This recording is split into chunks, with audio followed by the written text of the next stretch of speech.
I'm not talking about money for Greenland yet. If we don't do it, China or Russia will. And I like China, I like Russia, I love the people of China, I love the people of Russia.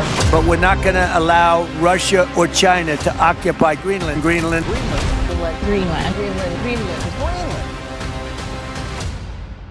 Greenland, 830,000 square miles of ice, rock, and until recently complete geopolitical silence. But as we sit here in February 2026, the silence has been replaced by the roar of icebreakers and the sharp rhetoric of superpowers. For decades, this self-governing territory under the Danish crown was seen as a remote wilderness. Today, it is the most valuable piece of real estate on the planet. From Washington to Moscow to Beijing, the world's titans are no longer just looking at Greenland, they are fighting for it. Why? Because as the ice melts, it's revealing two things the world is desperate for: a shortcut for global trade and the minerals that will power the next century. This is the new great game, and the stakes couldn't be higher. Let's start with the United States.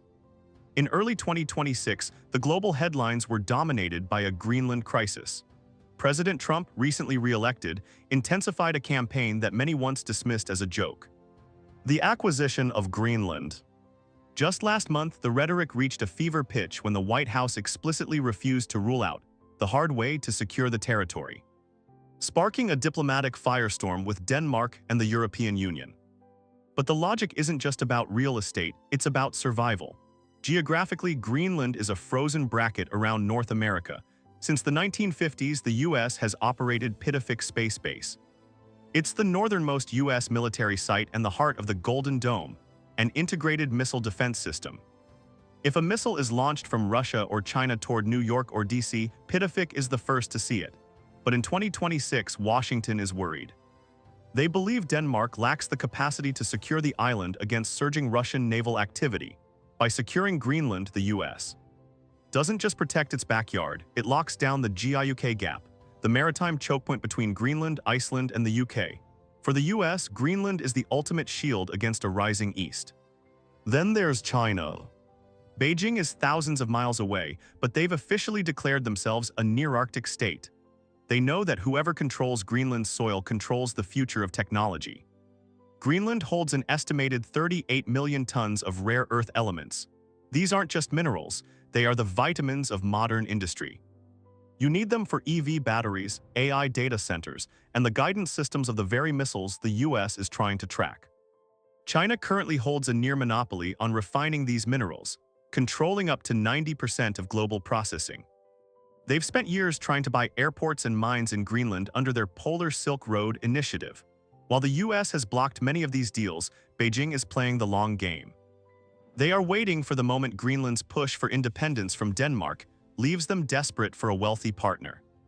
If China secures a foothold here, the West's green transition will be entirely dependent on Chinese-controlled minerals from a Danish island. Finally, we have Russia.